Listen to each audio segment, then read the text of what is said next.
Welcome to the Bosa Foods Test Kitchen. My name is Giulia Lombardo, and today we're taking a special trip to Spain and making a traditional paella recipe. Today we are going to be using some specialty foods found here at Bosa. We have this line that's called Spagnia, which is imported from Spain, and it carries all of the essentials to make the perfect paella. We have a Valencian rice, which is one of the main ingredients for paella. We also have the essential spices of the paella. We have a smoked paprika and a saffron. Then we also have a little mix here that carries a little bit of everything. Then we're going to have a half a pound of deveined and cleaned prawns, 1 onion chopped small dice, some garlic paste. We have half a cup of white wine. We have about a tablespoon of cilantro, that's going to be for garnish. We have a pound of mild chorizo cut in dices, 2 cups of the Valencian rice, a tablespoon of paprika, and a pinch of saffron.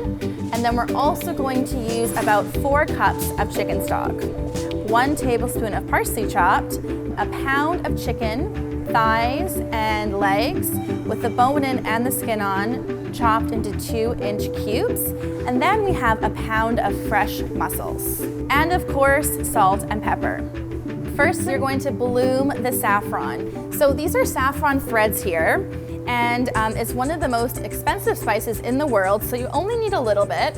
We're going to put it in some warm water. This is half a cup of warm water, and we're just going to want to let that infuse that water because we're going to use that for the stock in a minute.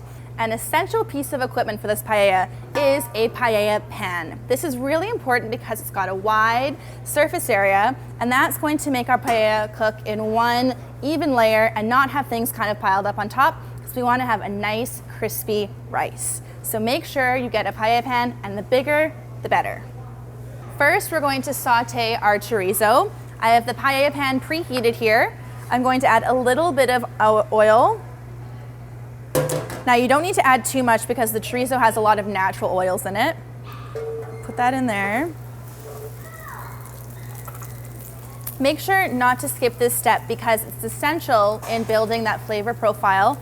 All of the oils and spices from the chorizo are going to render out, and then we're going to use that to make our stock and to brown our chicken. So once the oil has gotten a little bit of a golden orange color, you'll know the chorizo is done.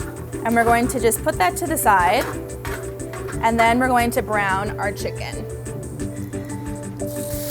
I prefer using chicken that has the skin on and bone in. I find it just gives it a lot more flavor, but of course it's your preference. You can use chicken breast if you'd like.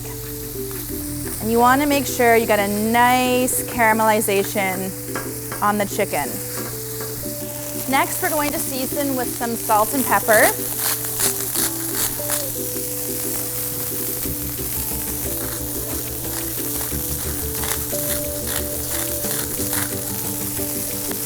And then give that a few more minutes.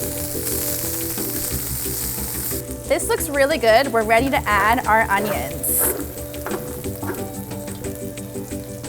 If you found that there's not enough oil in the pan, feel free to add some extra oil. Now this is going to saute for about a minute. Next, we're going to add our garlic paste.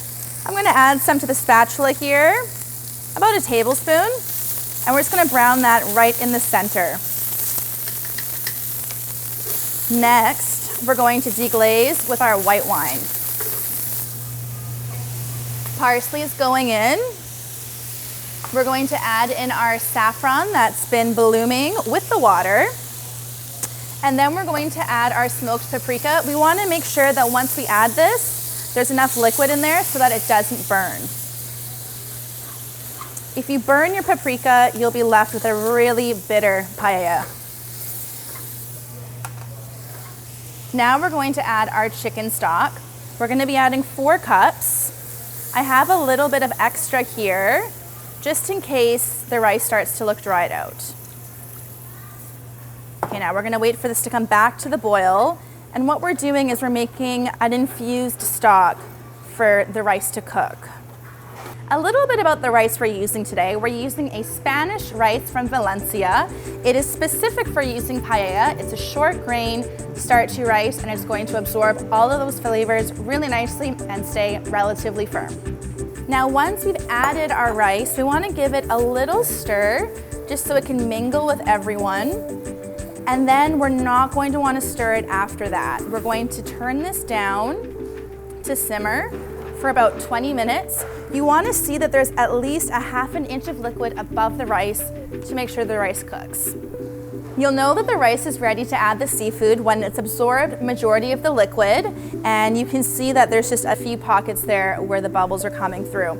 So we're going to add our shellfish first. Today we're using fresh mussels, but you can really use whatever shellfish or seafood that you would like. Lobsters work great, clams, scallops, really whatever your preference is. I like using mussels though. They add a really nice color, and I personally just prefer mussels, so going with those today. Once the mussels have been arranged on top, we're going to cover the paella with some tin foil so that those mussels can steam. And now for the unveiling. Wow, that looks beautiful. And now lastly, we're going to add our prawns. Again, just at the top, spread out so they cook evenly. This is going to take about 5 minutes to cook the prawns, so we definitely want to make sure we do it at the end so the prawns don't get overcooked. And now we're going to put the lid back on.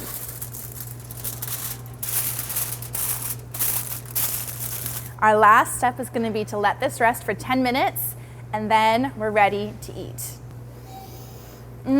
That smells so good. 2 more finishing touches. We're going to add some fresh lemon wedges. We're just going to scatter those on top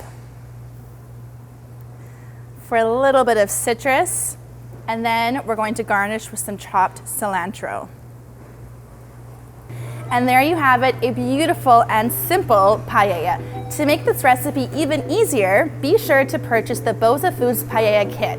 It comes with all the essentials you need to make the perfect paella. It comes with the pan, the rice, the spices, and the olive oil. That's it for me today, guys. Thank you so much for watching. See you next time from the Bosa Foods Test Kitchen.